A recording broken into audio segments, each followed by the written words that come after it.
ஆண்டவரும் இரட்சகருமாகிய இயேசு கிறிஸ்துவின் இணையற்ற நாமத்தில் இந்த உபவாச ஜெபத்திற்கு வருகை தந்திருக்கிற அன்பு உள்ளங்கள் அத்தனை பேரையும் வாழ்த்தி வரவேற்கிறேன். ஆண்டவர் நமக்கு போதுமானவர்.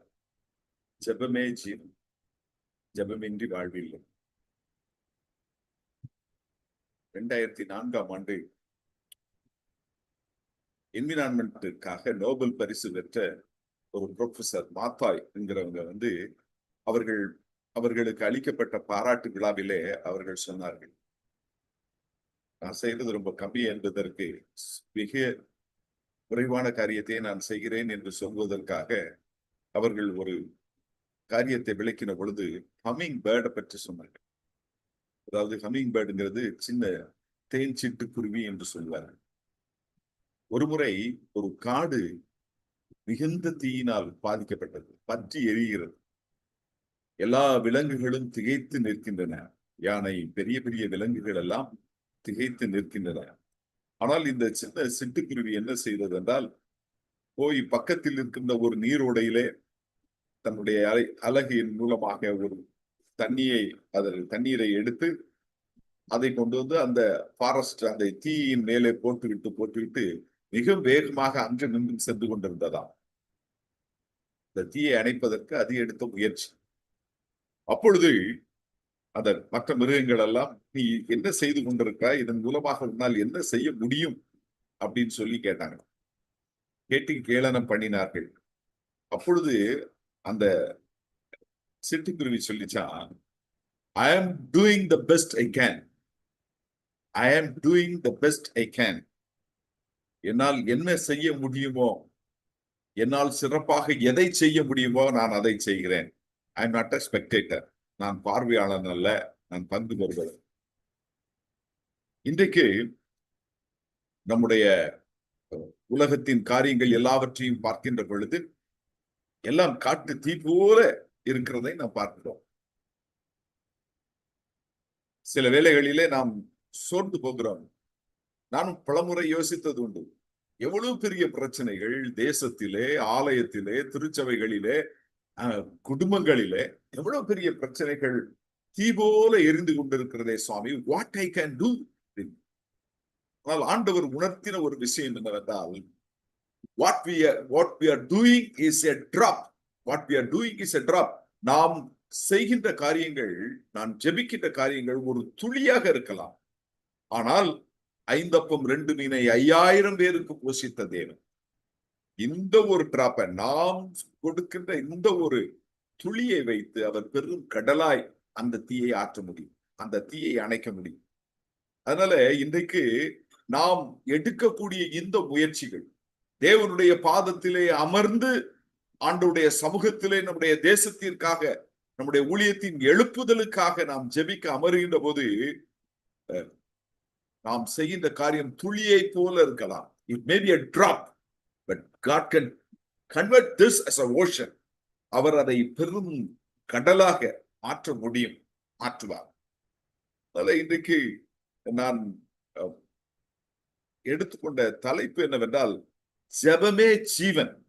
ஜெபமே ஜீவன். மார்ட்டின் லூத்தர் அவர்கள் சொன்னார்கள், ஆங்கிலத்திலே சொல்லப்பட்டது, to be a Christian without prayer is no more possible than to be alive without breathing.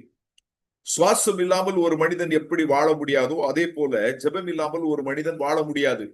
ஜெபமே ஜீவன், ஜெபமே ஜீவன். அதனால இன்றைக்கு ஆண்டவருடைய சமூகத்திலே நாம் ஜெபிக்க கூடி வந்து இருப்பது நல்லது. நாம் சந்திக்க இருக்கக்கூடிய சவால்கள் மலை போல இருந்தாலும், நாம் சந்திக்க போகிற சவால்கள் மலை போல இருந்தாலும், ஆனால் கர்த்தர் போதுமானவர். நாம் ஜெபிக்கின்ற ஜெபம் காட்டு தீயை அணைக்கக்கூடிய அல்லது மக்களுடைய நல்லெண்ணங்களை தட்டி எழுப்பக்கூடிய காரியமாக அமையும் என்பதில் சந்தேகமில்லை. 2 காரியங்களுக்காக ஜெபத்தை ஆண்டவர் கொடுத்திருக்கிறார். To save us, to bless us. நம்மை அழிவினின்று காப்பதற்கு. உலகம் முழுக்க எல்லா இடங்களிலும் அசுத்தமான காரியங்களும் பாவமான காரியங்களும் பற்றி எரிந்து கொண்டிருக்கின்ற பொழுது அவைகளுக்கு தப்பித்துக் கொள்ளும்படியான, அவைகளுக்கு ஆத்துமக்கள் தப்பித்துக் கொள்ளும்படிக்கு ஆண்டவர் நம்மை ஜெபிக்கும்படி ஏவுகிறார். 1. இரண்டாவது, இன்னும் இன்னும் நாம் தீவிரமாக ஆண்டவருடைய பணியை அவர் தரும் ஆசீர்வாதத்தினால் செய்வதற்கு, அவர் தரும் ஆசீர்வாதத்தினால் நாம் மக்களுக்கு சாட்சியாக நிற்பதற்கு ஆண்டவர் இந்த ஜெபத்தை ஆயுதமாக தந்திருக்கிறார். அதனால இன்றைக்கு ஜெபம்தான் நம்முடைய வாழ்க்கையின் ஜீவன். இது இல்லாம நம்ம வாழ முடியாது. ஒரு தேவ மனிதன் சொன்னார், in prayer it is better to have a heart without words than words without a heart. அதாவது நாம் ஜெபிக்கின்ற ஜெபம் இருதயத்திலிருந்து வர வேண்டும், வார்த்தைகள் அல்ல. வார்த்தைகள் கூட வராமல் போகலாம், ஆனால் அது இருதயத்திலிருந்து வர வேண்டும். வார்த்தைகளை விட நாம் இருதயம் முக்கியமானது. நாம் எந்த சிந்தையோடு வந்திருக்கிறோம் என்பது நன்றாக தெரியும். நாம் எந்த சிந்தனையோடு இந்த இடத்திலே வந்திருக்கிறோம் என்பது நன்றாக தெரிகிறது. ஒரு ஏக்கம், ஒரு ஒரு ஒரு ஒரு ஒரு ஒரு உந்துதல், ஐயோ என் தேசத்திற்காக, அழிந்து போகிற ஆத்துமாக்களுக்காக நான் என்ன செய்ய முடியும் அப்படி என்கின்ற ஒரு ஆதங்கத்தோடு நாம் வந்திருக்கிறோம். இந்த ஜெபத்தையே நம்முடைய ஜீவனாக மாற்றுவதற்கு நம்ம அழகா பாடுவோம், ஜெபமே ஜீவன், ஜெபமே ஜெயம். ஜீவியத்திற்கு இதுவே சட்டம், நம்முடைய ஜீவியத்திற்கு இதுவே சட்டம். அதனால இந்த இன்றைக்கு ஜெபிக்கும்படி ஆண்டவர் விரும்புகிறார். ஒரு சிலர் ஜெபத்திற்காக உபவாசித்து தங்களை தாழ்த்தின பொழுது தேவன் எப்படி சேமத்தை கட்டளையிட்டார் என்பதற்கு ஆதாரமாக வேதத்திலிருந்து நான் 2 பகுதியை கோடிட்டு காட்ட விரும்புகிறேன். அதோடு கூட நம்முடைய வாழ்க்கை செழிக்கும்படியாக உள்ள ஒரு வேத வசனத்தையும் நான் நினைப்பூட்ட விரும்புகிறேன். அதனால இன்றைக்கு நாம் சிந்திக்கக்கூடிய பகுதியில ஒரு பகுதியை நான் வாசிக்கிறேன். எனக்கு அடிக்கடி என்னை சிந்திக்க தூண்டிய ஒரு வேத பகுதி யோனாவின் புத்தகம். யோனாவின் புத்தகத்துல யோனாவின் 3ஆம் அதிகாரம் 4ஆம் வசனத்திலிருந்து நான் வசனங்களை நம்முடைய சிந்தனைக்கு ஆதாரமாக வாசிக்கிறேன். யோனா நகரத்தில் பிரவேசித்து ஒரு நாள் பிரயாணம் பண்ணி, இன்னும் 40 நாள் உண்டு, அப்பொழுது நினிவே கவிழ்க்கப்பட்டு போகும் என்று கூறினான். அப்பொழுது நினிவேயில் உள்ள ஜனங்கள் தேவனை விசுவாசித்து உபவாசம் செய்யும்படி கூறினார்கள். பெரியோர் முதல் சிறியோர் மட்டும் ரெட்டுடுத்திக் கொண்டார்கள். இந்த செய்தி நினிவேயின் ராஜாவுக்கு எட்டின போது அவன் தன் சிங்காசனத்தை விட்டு எழுந்து தான் உடுத்தியிருந்த உடுப்பை கழற்றி போட்டு ரெட்டை உடுத்தி கொண்டு சாம்பலிலே உட்கார்ந்தார். மேலும் ராஜா தானும் தன் பிரதானிகளும் நிர்ணயம் பண்ணின கட்டளையாக நினிவேயில் எங்கும் மனுஷரும் மிருகங்களும் மாடுகளும் ஆடுகளும் ஒன்றும் ருசி பாராதிருக்கவும், மேயாமலும் தண்ணீர் குடியாமலும் இருக்கவும், மனுஷரும் மிருகங்களும் ரெட்டினால் மூடிக்கொண்டு தேவனை நோக்கி உரத்த சத்தமாய் கூப்பிடவும், அவரவர் தம் தம் பொல்லாத வழியையும் தம் தம் கையில் உள்ள கொடுமையையும் விட்டு திரும்ப கடவர்கள். யாருக்கு தெரியும், நாம் அழிந்து போகாதபடிக்கு ஒருவேளை தேவன் மனஸ்தாபப்பட்டு தம்முடைய உக்கிர கோபத்தை விட்டு திரும்பினாலும் திரும்புவார் என்று கூற சொன்னான். அவர்கள் தங்கள் பொல்லாத வழியை விட்டு திரும்பினார்கள் என்று தேவன் அவர்களுடைய கிரியைகளை பார்த்து தாம் அவர்களுக்கு செய்வேன் என்று சொல்லியிருந்த தீங்கை குறித்து மனஸ்தாபப்பட்டு அதை செய்யாதிருந்தார். ஒரு தீர்க்கதரிசி இந்த பட்டணம் கவிழ்க்கப்பட்டு போகும் என்று சொன்னான். ஆனால் அந்த மக்கள் உடனடியாக அங்கே செயல்பட்டதை நாம் பார்க்கிறோம்.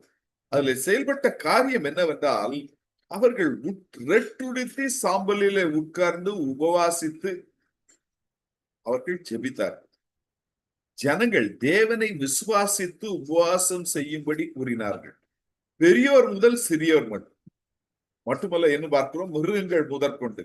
ஆனா அதுல முக்கியமாக என்ன, மனுஷரும் 8ஆம் வசனத்திலே நாம் வாசிக்கிறோம், மனுஷரும் மிருகங்களும் ரெட்டினால் மூடிக்கொண்டு தேவனை நோக்கி உரத்த சத்தமாய் கூப்பிடவும், அவரவர் தம் தம் பொல்லாத வழியையும் தம் தம் கைகளில் உள்ள கொடுமையையும் விட்டு திரும்ப கடவர்கள். யாருக்கு தெரியும், ஒருவேளை தேவன் மனஸ்தாபப்பட்டு தம்முடைய உக்கிர கோபத்தை விட்டு திரும்புவார்.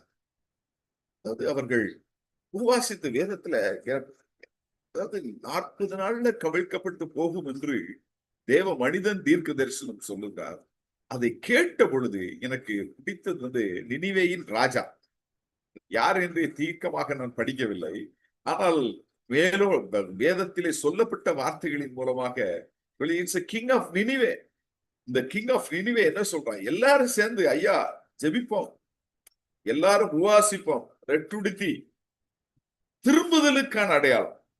அவர்கள் தம் பொல்லாத வழியையும் நாம் அழிந்து போகாதபடிக்கு தேவன் மனஸ்தாபப்பட்டு தம்முடைய உக்கிர கோபத்தை விட்டு திரும்புவார். எப்பொழுது? அவர்கள் தங்கள் பொல்லாத வழியை விட்டு திரும்பினார்கள் என்று தேவன் அவர்கள் கிரியைகளை பார்த்து. அங்க அவர்கள் திரும்புறாங்க, தங்களை தாழ்த்துகிறார்கள், தேவனிடமாக திரும்புகிறார்கள். அவர்களுடைய பொல்லாத வழிகளை விட்டு, எவ்வளவு பெரிய பொல்லாத வழிகளிலே அவர்கள் இருந்தார்கள் என்று தெரியவில்லை. ஆனால் அவர்கள் தேவனுக்கு முன்பாக தாழ்த்தின பொழுது அந்த தீர்க்க தரிசனம் நிறைவேறாமல் போனது. இந்த ஜனங்களுக்காக நான் பரிதபியாமல் இருப்பேனோ என்று ஆண்டவர் சொன்னார். அதனால இன்றைக்கு பொல்லாத வழிகளை விட்டு திரும்ப. எது பொல்லாத வழி? எனக்கு வந்த கேள்வி என்னவென்றால், ஜெபத்திற்காக கூடியிருக்கிற நமக்கு ஆண்டவர் சொல்லுகிறது என்ன? எது பொல்லாத வழி? இது ரிலேட்டிவ் டேர்ம்ஸ்ல இருக்கு என்று நான் யோசிக்கிறேன். அதாவது இதை விட இது பொல்லாதது, இதை விட இது பொல்லாதது என்று நான் நினைக்கிறேன். நான் ஆண்டவரை ஏற்றுக்கொண்ட ஒரு மனிதன், நான் தேவாலயத்திற்கு செல்லும் பொழுது அங்கே வருகின்ற ஒருவேளை ஒரு ஏழ்மையோடு வருகின்ற ஆடை உடுத்தி வருகின்ற ஒரு நபரை பார்த்து என் உள்ளத்திலே ஏன் இப்படி அசிங்கமா உடுத்திருக்காங்க அப்படி என்று என் உள்ளத்திலே அவமதிப்பேன். ஆனால் அது ஒரு பொல்லாத வழி என்று நான் காண்கிறேன். அதனால இன்றைக்கு இந்த நினிவே பட்டணத்து மக்கள், நினிவே ராஜா அவர்களை உற்சாகப்படுத்தி எப்படியாவது உபவாசித்து நாம் திரும்புவோம் என்று சொன்னது போல நாமும் நம்மகிட்ட இருக்கக்கூடிய ஒரு சின்ன காரியம் கூட அது பொல்லாததாக தோன்றக்கூடாது என்று விரும்பி நாம் அவைகளை விட்டு திரும்ப வேண்டும் என்று அதற்கு நம்மை ஒப்பு கொடுத்து நாம் ஜெபத்தினால் பெரிய விடுதலையை பெற்றுக்கொள்ள வேண்டும் என்று நான் விரும்புகிறேன். ஆண்டவரும் விரும்புகிறார். யோசித்து பார்த்ததுண்டு.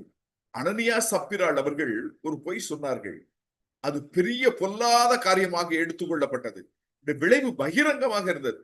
அதனால இன்றைக்கு எது பொல்லாதது, அது பெருசா இது பெருசா என்று பேசுவதற்கல்ல, தேவன் நமக்கு சுட்டி காட்டுகிற ஒரு சிறு காரியமானாலும் அந்த நிகழ்வை, அந்த காரியத்தை விட்டு நாம் திரும்பும்படிக்கு ஆண்டவர் இந்த தேவனுக்கென்று உபவாசித்து அவருடைய சமூகத்திலே நாம் ஜெபிக்கும்படி எழுப்புதலுக்காக, மக்களுக்காக, உலகத்தின் மக்களுக்காக, நம்முடைய தேசத்து மக்களுக்காக ஜெபிக்க நாம் கூடி வந்திருக்கும் பொழுது அந்த எந்த காரியத்தை விட்டு நாம் திரும்ப வேண்டும் என்பதை ஆண்டவர் நமக்கு சுட்டி காட்டும்படியாக நாம் ஜெபிக்கணும்.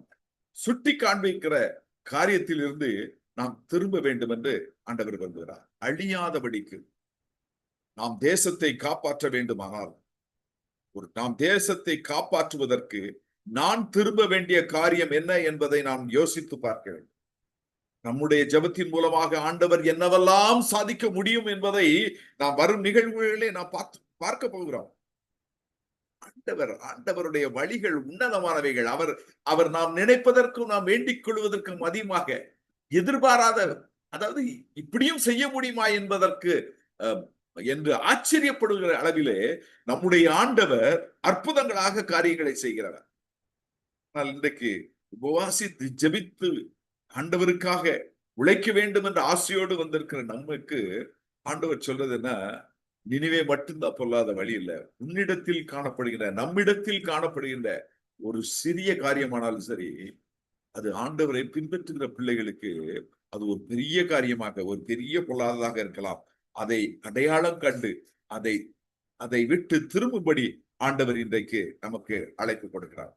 It may be a small, very small, but you find it. நாம் அதை கண்டு அதை விட்டு திரும்பும்படிக்கு தேவன் நம்முடைய ஜெபத்திலே நாம் தரித்திருக்கும்படி ஆண்டவர் விரும்புகிறார். இன்னும் ஒரு வேத பகுதியை நான் வாசித்தேன். நம்ம மனாசே ராஜா, எனக்கு இந்த ராஜாக்கள் தேவனுடைய சமூகத்திலே திரும்புகிறதை பார்க்கின்ற பொழுது, அவர்கள் தங்களை தாழ்த்தி திரும்புகிறதை படிக்கின்ற பொழுதெல்லாம் பெரிய உற்சாகம். நாம் 2 நாளாகவும் 33ஆம் அதிகாரத்திலே நாம் மனாசேயை பற்றி பார்க்கிறோம். கர்த்தர் மனாசேயோடும் அவனுடைய ஜனத்தோடும் பேசின போதிலும் 33ஆம் அதிகாரம் 10ஆம் வசனத்திலே பார்க்கிறோம்.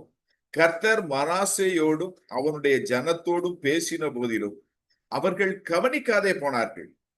அதனால என்ன நடந்தது? 11ஆம் வசனத்திலே வாசிக்கிறோம். ஆகையால் கர்த்தர் அசிரியா ராஜாவின் சேனாதிபதிகளை அவர்கள் மேல் வரப்பண்ணினார். அவர்கள் மனாசேயை முட்செடிகளில் பிடித்து 2 வெண்கலச் செங்கிலியால் அவனை கட்டி பாபிலோனுக்கு கொண்டு போனார்கள். பாயிண்ட் என்னன்னா, அவன் அப்படி நெருக்கப்படும் போது how he reacted, that is the point. 12ஆம் வசனத்திலே வாசிக்கிறோம்.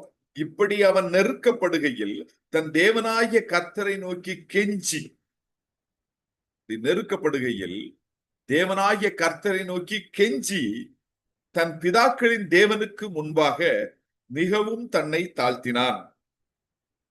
ஆண்டவரை நோக்கி கெஞ்சினான், தன்னை தாழ்த்தினான். அவரை நோக்கி அவன் விண்ணப்பம் பண்ணி கொண்டிருக்கிற போது அவன் கெஞ்சிதலுக்கு இறங்கி அவன் ஜெபத்தை கேட்டு அவனை திரும்ப எருசலேமில் உள்ள தன்னுடைய ராஜ்யத்திற்கு வர பண்ணினார். கர்த்தரே தேவன் என்று மனாசே அறிந்தான். பார்க்கும்போது கெஞ்சிதலுக்கு தேவன் இறங்கினார், ஜெபத்தை கேட்டார், அவனை திரும்ப எருசலேமிற்கு கொண்டு வந்தார். இன்றைக்கு நம்முடைய வாழ்க்கையிலும் ஆண்டவர் அதாவது இங்க பார்க்கின்ற போது அந்த பாபிலோனுக்கு சிறைப்பட்டு போன இந்த மனிதன் விலங்கிடப்பட்டு முட்செடிகளில் பிடிக்கப்பட்டு வெண்கலச் செங்கலியால் கொட்டி கொண்டு போட்ட மனிதன் எப்படி திரும்ப முடிந்தது? எருசலேமிற்கு தன்னுடைய ராஜ்யத்திற்கு வர பண்ணினார். எப்படி முடிந்தது என்றால் அவனுடைய கெஞ்சுதலும் அவனுடைய தாழ்மையும். அதனால நமக்கு வரக்கூடிய சூழ்நிலைகள் நெருக்கப்படுகையில் நம்மை தாழ்த்தி ஆண்டவருக்கு முன்பாக நாம் கெஞ்சுகின்ற போது, அதனால இந்த நெருக்கம் நமக்கு வராததா இருக்கலாம், ஆனா நம்மை சார்ந்தவருக்கு, நாம் வாழுகின்ற தேசத்திலே உள்ள மக்களுக்கு வரக்கூடிய நெருக்கங்கள், நம்முடைய தேசத்து திருச்சபைகளுக்கு வரக்கூடிய நெருக்கங்கள், நம்முடைய மிஷனரி ஸ்தாபனங்களுக்கு வரக்கூடிய நெருக்கங்கள், நம்முடைய ஊழியத்திற்கு வரக்கூடிய நெருக்கங்கள், எல்லாவற்றிலும் நாம் அவருக்கு முன்பாக தாழ்த்தி ஆண்டவரே என்று கெஞ்சுகின்ற பொழுது ஆண்டவர் பெரிய மாற்றத்தை கட்டளையிடுகிறார். ஆனா இதுல ஒரு காரியத்தை நாம் கற்றுக்கொள்ள வேண்டும். என்னவென்றால், பொதுவா நாம் ஜெபிப்பது சாதாரண மக்கள் மத்தியிலே அது கடைசி காரியமா இருக்கும். தன்னுடைய யுக்திகள் எல்லாவற்றையும் முயற்சி செய்துவிட்டு ஒன்றும் பலிக்காத போது அவர்கள் தன்னுடைய ஜெபத்திற்கு திரும்புகிறார்கள். அதாவது we pray when there is nothing else we can do, but God wants us to pray before we do anything at all. நாம் என்ன செய்கிறோம்? ஒன்றும் நிறைவேறாத பொழுது, ஒன்றும் பலிக்காத போது பல மனிதர்கள் தேவனை தேடுகிறார்கள், நெருக்கப்படும் பொழுது தேடுகிறார்கள். ஆனால் ஒரு தேவ மனிதன் சொல்லுகிறான், God wants us to pray before we do anything at all. நாம் எதையும் செய்வதற்கு முன்பாகவே நாம் ஜெபிக்க வேண்டும் என்று. We tend to use prayer as a last resort, but God wants us to be wants it to be our first line of defense. நம்முடைய யுத்தத்திலே, நாம் ஜீவிக்கின்ற காலங்களிலே யுத்தத்தை சந்திக்கக்கூடிய காலங்கள் இருக்கின்றது. தேவனுக்கென்று பணி செய்கின்ற போது அது ஒரு யுத்த களமாக இருக்கின்றது. அந்த யுத்த களத்திலே நாம் ஜெயிப்பதற்கு ஆண்டவர் கொடுக்கின்ற ஒன்லி வெப்பன், நம்மை காப்பாற்றுவதற்கு, அழிவிலிருந்து காப்பாற்றிக் கொள்வதற்கு ஆண்டவர் கொடுக்கிற ஒரே ஒரு ஆயுதம் இந்த ஜெபம்தான். இங்கே நெருக்கப்படுகையில் ஜெபித்தார்கள். ஓகே, அப்பொழுதாவது அவர்கள் திரும்பினார்களே. ஆனால் ஒரே ஒரு விஷயத்தை நாம் பார்த்துக் கொள்கிறோம். இன்றைக்கு ஆண்டவருக்கென்று, ஆண்டவரை நோக்கி நாம் ஜெபிக்கின்ற பொழுது நாம் பெரிய எழுப்புதலுக்குள்ளாக, உற்சாகத்திற்குள்ளாக, என் தேசத்தை தட்டி எழுப்ப வேண்டும், என் தேசம் மனம் பொல்லாத வழிகளை விட்டு என் தேசம் திரும்ப வேண்டும் அப்படின்னு சொன்னார். தேசத்தின் சார்பிலே நாம் ஆண்டவரை நோக்கி கெஞ்சி ஜெபித்து இரக்கம் பாராட்டி தாழ்த்தி அவரிடத்திலே இரக்கத்தை பெற்றுக் கொள்ளும்படியாக நாம் ஜெபிக்க வேண்டியது அவசியமாயிருக்கிறது. அதனால இந்த நாட்களிலே நாம் ஆண்டவருடைய சமூகத்திலே கூடி வரும் பொழுது நம்மை தாழ்த்துவோம். மற்றவர்களை விட நான் நாங்கள் பக்திமான்கள் என்பதற்காக அல்ல. ஆண்டவரே, இன்னும் எங்களிடத்தில் நீர் சரி செய்ய வேண்டிய காரியம் என்ன ஆண்டவரே? என் தேசத்தின் சேமத்திற்காய் நான் சரி செய்ய வேண்டிய காரியம் என்ன ஆண்டவரே என்று சொல்லி ஆண்டவருடைய சமூகத்திலே நம்மை தாழ்த்தி நம்மை அவர் பக்கமாக இன்னும் தீவிரமாக திரும்ப வேண்டும் என்று ஆண்டவர் விரும்புகிறார். அதன் மூலமாக ஆண்டவர் பெரிய காரியங்களை செய்ய முடியும். பெரிய காரியங்கள் செய்ய முடியும். அதனால ஒன்று நாம் வாசிக்கிறோம், ஒன்று நாம் புரிந்து கொள்ளுகிறோம். அழிவில் இருந்து காப்பதற்கு வேற வழியே கிடையாது ஆண்டவருடைய சமூகத்துல ஜெபிப்பது. அதுல முக்கியமான விஷயம் என்னன்னா, ஆண்டவர் எனக்கு நான் மனசைய வேற, அதாவது பொல்லாத வழிகள் அப்படி அவர் செய்த காரியங்கள் எல்லாம் பார்க்கும் பொழுது ரொம்ப விசனமாக இருந்தது. இதை பார்க்கின்ற பொழுது கெஞ்சினான், அவருடைய இரக்கத்திற்காக கெஞ்சினான். ஆண்டவர் அவனுக்கு இறங்கி, அவன் கெஞ்சிதலுக்கு இறங்கி, அவனுக்கு அவன் ஜெபத்தை கேட்டு அவனை மீண்டும் எருசலேமுக்கு திரும்ப பண்ணினாரு. ஆண்டவர் மீண்டும் நமக்கு ஒரு சின்ன காரியமானாலும் எல்லாவற்றையும் மாற்றி நம்முடைய தேசத்து ஜனங்களுக்கு சேமத்தை கொடுக்கும்படிக்கு நம்மை ஆண்டவர் இந்த ஜெபத்தின் மூலமாக உருவாக்குகிறார். ஜெபமே ஜீவன். அதனால ஜெபத்தை நாம் உறுதியாக ஆண்டவரோடு கூட பேசிக்கொண்டே இருக்கும்படிக்கு ஆண்டவர் எதிர்பார்க்கிறார். அழிவிலிருந்து மீட்பதற்கு ஆண்டவர் ஜெபத்தை கொண்டார். அது மட்டுமல்ல, நமக்கு எல்லாருக்கும் தெரிந்த ஒரு ஜெபம். அந்த ஜெபத்தை இன்றைக்கு நான் கண்டிப்பாக நினைப்பூட்ட வேண்டும் என்று விரும்புகிறேன். அழிவிலிருந்து காப்பாற்றுகிற ஆண்டவர் நமக்கு பெரிய ஆசீர்வாதத்தையும் வைத்திருக்கிறார். அதற்கென்று நாம் ஜெபிக்க வேண்டும். இன்னும் ஆண்டவரே, எங்கள் மூலமாக எங்கள் இந்த ஊழியம் நாங்கள் இணைந்திருக்கிற இந்த சகோதரத்துவம், இந்த பாசம், இந்த பிணைப்பில இன்னும் நாங்கள் வளர்ந்து இந்த ஊழியம் இன்னும் அலையலையாய் பெருகும்படியாய், உம்முடைய சித்தத்தை நிறைவேற்றும்படியாய் நீர் எங்களை ஆசீர்வதிக்க வேண்டும் என்று சொல்லி நான் யாபேசின் ஜெபத்தை ஏறெடுப்பது நல்லது.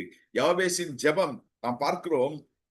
யாபேஸ் 1 நாளாகமம் 4ஆம் அதிகாரம் 10ஆம் வசனம் எல்லாருக்கும் நல்ல மனப்பாடமா தெரியும் என்று யோசிக்கிறேன். யாபேஸ் இஸ்ரவேலின் தேவனை நோக்கி, தேவரீர் என்னை நீர் ஆசீர்வதித்து என் எல்லையை பெரிதாக்கி உமது கரம் என்னோடு இருந்து தீங்கு என்னை துக்கப்படுத்தாதபடிக்கு அதற்கு என்னை விலக்கி காத்தருளும் என்று வேண்டிக் கொண்டான். அவன் வேண்டிக் கொண்டதை தேவன் அருளினார். ஜெபிக்க வேற வழி கிடையாது. There is no other way. We should pray. நாம் ஜெபிப்பதை தவிர வேறொரு வழி கிடையாது. யாபேஸ் பார்க்க நான் இந்த ஜெபத்தை நான் கொஞ்சம் பர்சனலைஸ் பண்ணி எழுதியிருக்கிறேன். தேவரீர் என்னை ஆசீர்வதித்து. நான் அதை அடிக்கடி யோசிக்கும் பொழுது இந்த ஜெபத்தை நான் அடிக்கடி சொல்வது உண்டு.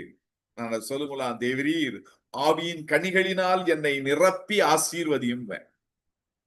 ஆசீர்வாதம் என்ன ஆசீர்வாதம்! ஆவியின் கனிகள் அத்தனையும் நம்முடைய வாழ்க்கையிலே காண்பிக்க முடியுமானால், ஜெபிக்க போகிற எனக்கு உலகம் எதிர்பார்க்கிறது கனி இருக்கா என்று எதிர்பார்க்கிறது. கர்த்தரும் அதைத்தான் எதிர்பார்க்கிறார். அதனால் ஜெபிக்க கூடியிருக்கிற எனக்கு, ஆண்டவரே நீர் ஆவியின் கனிகளால் என்னை நிரப்பி என்னை ஆசீர்வதித்து என் ஊழியத்தின் எல்லைகளை விரிவாக்கி, இன்றைக்கு பிரத்யேகமாக உபவாசித்து ஜெபிக்க கூடி வந்திருக்கிறோமே, ஆண்டவரே நாங்கள் இணைந்து செய்கிற இந்த ஊழியத்தின் எல்லைகளை விரிவாக்கி கொண்டிருக்கிறேன் சுவாமி, உமக்கு ஸ்தோத்திரம். ஆனால் இன்னும் அதிகமாய் இன்னும் ஏராளமான ஜனங்கள் உண்டே, கோடிக்கணக்கில் ஜனங்கள் உண்டே சுவாமி. ஆண்டவரே, இன்னும் எங்கள் ஊழியத்தின் எல்லைகளை நீர் பெரிதாக்கி, நீர் எப்போதும் எங்களோடு இருந்து நாங்கள் எப்போதும் உங்களோடு பேசணும். உங்களுடைய கரம் எப்பொழுதும் எங்களோடு கூட இருக்கணும். உங்களுடைய பிரசன்னம் எங்களை விட்டு நீங்கவே கூடாது சுவாமி. ஆண்டவரே, நாங்கள் உம்மோடு கூட ஜீவிக்க வேண்டும். உங்களுடைய பிரசன்னத்தினால் நிறைந்து உமது கரம் எங்களோடு கூட இருந்து தீங்கு எங்களை துக்கப்படுத்தாதபடிக்கு, தீமையான காரியங்கள் எங்களை அணுகாதபடிக்கு அதற்கு விலக்கி காத்தருளும் என்று நாம் ஜெபிப்போம். ஜெபிக்கிற பொழுது ஆண்டவர் யோவாபேசின் ஜெபத்தை போல அவன் வேண்டிக் கொண்டதை தேவன் நமக்கு அருளினார். அதனால இன்றைக்கு நன்றாக புரிந்து கொள்ள வேண்டிய விஷயம் என்னன்னா, நாம் பிரத்யேகமாக கூடி வருகிறோம், அதோடு நின்று போவது அல்ல. நாம் தனி மனிதனாக, தனி மனுஷியாக நம்முடைய வீடுகளிலே நாம் அமர்ந்திருக்கும் பொழுது நம்முடைய நேரம் ஆண்டவரோடு கூட செலவிடப்பட வேண்டும். ஆண்டவரோடு கூட செலவிடப்பட வேண்டும். பேசிக்கொண்டே இருக்க வேண்டும், சம்பாஷித்துக் கொண்டே இருக்க வேண்டும். தேவ பிரசன்னத்தை நாம் உணர்ந்து கொண்டே இருக்க வேண்டும். அவருடைய கரம் எப்பொழுதும் என்னோடு கூட இருந்து. ஜான் வெஸ்லி அவருடைய மனைவியாரை பற்றி சொல்லுவாங்க, சூசனா வெஸ்லி. அவருடைய சமையல் அறை அடிக்கடி ஜெபரையாக மாறிவிடும்.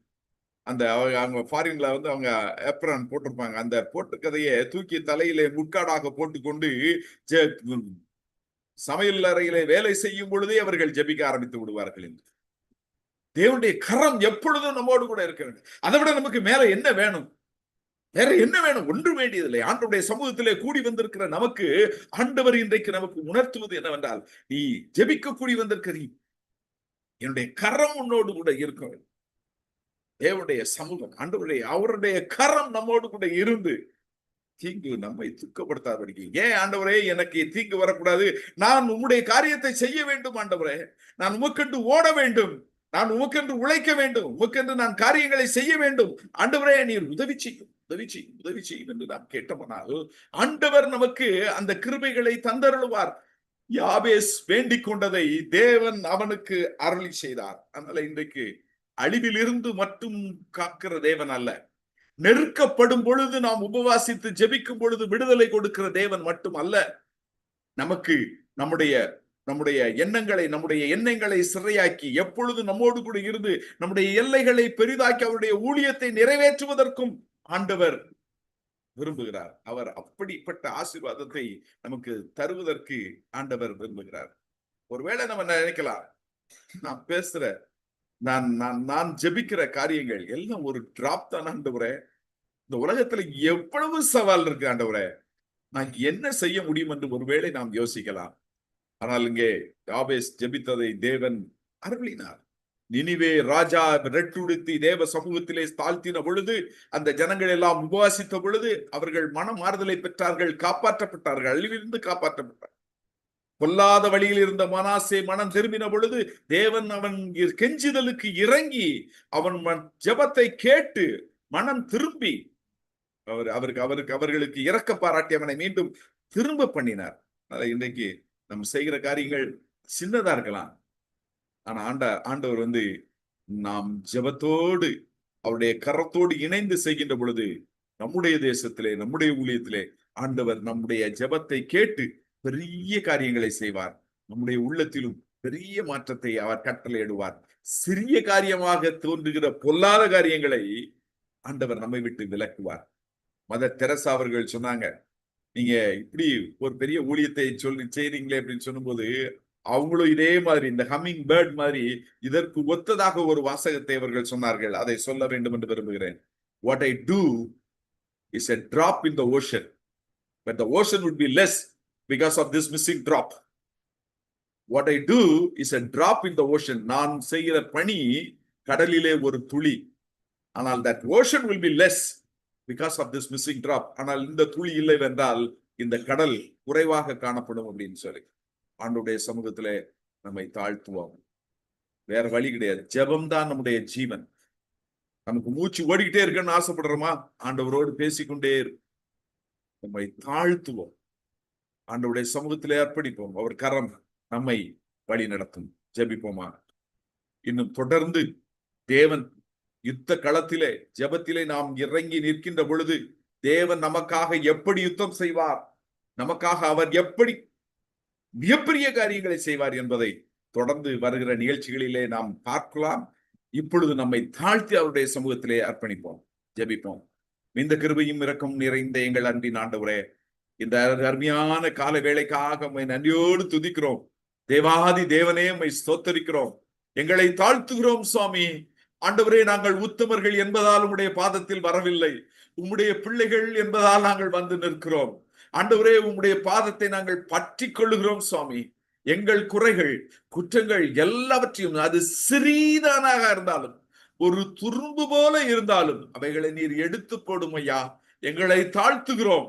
எங்கள் தேசத்திற்கு சேமத்தை கொண்டு வருவதற்கு, ஆண்டவரே எங்கள் தேசம் சந்திக்கப்படுவதற்கு, எங்கள் திருச்சபைகள் சீர்திருத்தம் பெறுவதற்கு, எங்கள் குடும்பங்கள் சமாதானத்தை பெறுவதற்கு, ஆண்டவரே இந்த துரும்பு போன்ற காரியங்களானாலும் எங்களை விட்டு அகற்றும். எங்களை தாழ்த்துகிறோம். உம்மை நோக்கி நாங்கள் கெஞ்சுகிறோம் சுவாமி. இந்த ஊழியத்தை நீர் ஆசீர்வதிப்பீராக. இந்த ஊழியத்தின் எல்லைகளை நீர் விரிவாக்கி, ஆண்டவரே உமது கரம் எங்களோடு கூட இருந்து, ஆண்டவரே தீங்கு எங்களை துக்கப்படுத்தாதபடிக்கு நீர் எங்களை காத்துக்கொள்ளும் என்று நாங்கள் ஜெபிக்கிறோம். ஆண்டவரே, யாபேசின் ஜெபத்தை கேட்ட தேவன் எங்களுடைய ஜெபத்தையும் நீர் கேட்பீராக. அவன் வேண்டிக் கொண்டதை அருளி செய்த தேவன் எங்கள் ஜெபத்திற்கும் நீர் ஆம் என்றும் ஆமேன் என்றும் பதில் தருவீராக சுவாமி. ஆண்டவரே, தேவரீர் எங்களை ஆசீர்வதித்து எங்கள் எல்லைகளை பெரிதாக்கி உமது கரம் எங்களோடு இருந்து உலகத்தின் தீமையான காரியங்கள் ஒன்றும் எங்களை சேதப்படுத்தாதபடிக்கு அவைகளுக்கு எங்களை விலக்கி காத்தருளும். பொற்பாதத்திலே எங்களை தாழ்த்தி அர்ப்பணிக்கிறோம். துதிகன மகிமை எல்லாவற்றையும் உமக்கே செலுத்துகிறோம். இயேசு கிறிஸ்துவின் இணையற்ற நாமத்தில் கெஞ்சி கொண்டாடுகிறோம் நல்ல தகப்பனே. ஆமென்.